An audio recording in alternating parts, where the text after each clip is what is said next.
तालुका जालना पोलिसांची सदर बाजार हद्दीत कारवाई. मोठ्या प्रमाणात नॉयलॉन मांजा जप्त. मानवी आरोग्यास हानिकारक असलेला नॉयलॉन मांजा विक्री करणाऱ्या विरोधात तालुका जालना पोलिसांनी सदर बाजार पोलीस ठाणे हद्दीत कारवाई करत तब्बल 10,000 रुपये किमतीचा मांजा जप्त केला. मांजाची विक्री व वाहतूक करणाऱ्या व्यक्तीला पोलिसांनी ताब्यात घेतलंय.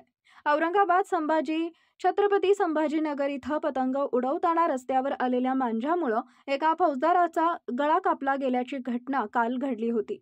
जालना जिल्ह्यातही बंदी असलेला आणि मानवी आरोग्यास हानिकारक असलेला मांजा अवैधपणे मोठ्या प्रमाणात विक्री केला जातोय. अशा प्रकारे मांजा विक्री करणाऱ्यांविरोधात तालुका जालना पोलिसांनी आज सदर बाजार पोलीस स्टेशन हद्दीत जाऊन कारवाई केली.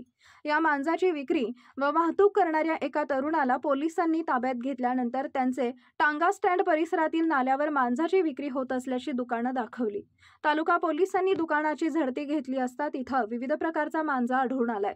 ही कारवाई पोलीस निरीक्षक सुरेश उनवणे, पोलीस कर्मचारी विलास आटोळे, लक्ष्मण शिंदे, मदन गायकवाड, विलास कांबळे, विशाल काळे, चंद्रकांत माळी आणि चालक कुडे यांनी केली आहे.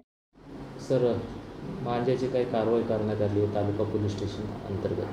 हो, एक मांजाचं विक्री करत असल्याची माहिती मिळालेली होती. त्या अनुषंगाने आटोळे, गायकवाड, लक्ष्मण शिंदे यांनी जाऊन त्या इसमास ताब्यात घेतले असता त्याकडून 10,000 रुपयाचा मांजा प्राप्त झालेला आहे. त्यानुसार गुन्हा दाखल करायची कारवाई चालू आहे.